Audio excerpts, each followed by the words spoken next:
আসসালামু আলাইকুম গাইজ। আজকে কথা বলবো থালাফেতি বিজয়কে নিয়ে। থালাফেতি বিজয় কি সত্যিই মুসলমান হয়েছেন? জানতে হলে ভিডিওটা পুরোপুরি দেখুন। দক্ষিণী সিনেমার সুপারস্টার থালাফেতি বিজয় শোবিজ দুনিয়া থেকে বিদায় নিচ্ছেন। পর্দার জগতে বহু জনপ্রিয় সিনেমা উপহার দেওয়ার পর এবার বাস্তব জগতে তিনি মানুষের পাশে দাঁড়াতে চান। সেই ভাবনা থেকেই গঠন করেছেন রাজনৈতিক দলও।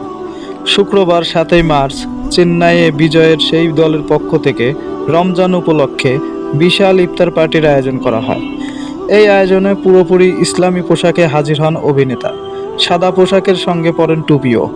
অনুষ্ঠানে মোনাজাতেও অংশগ্রহণ নিতে দেখা যায় তাকে। ইতিমধ্যে সামাজিক যোগাযোগ মাধ্যমে তার এমন একটি ভিডিও বেশ ভাইরাল হয়েছে। ভারতীয় গণমাধ্যমের প্রতিবেদনে বলা হয়েছে, থালাপতির রাজনৈতিক দল তামিল নাগা ভেত্রি কাজাগাম টিভিকে এর উদ্যোগে এদিন এক বিশাল ইফতার পার্টির আয়োজন করা হয়।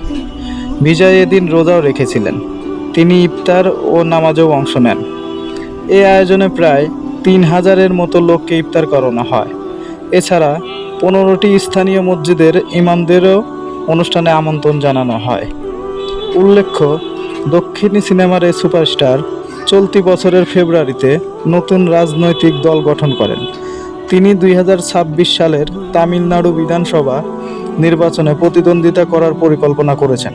ধারণা করা হচ্ছে, কোনো জোটের সঙ্গে না গিয়ে এককভাবে নির্বাচনে অংশ নেবে থালাফেতি বিজয়ের দল।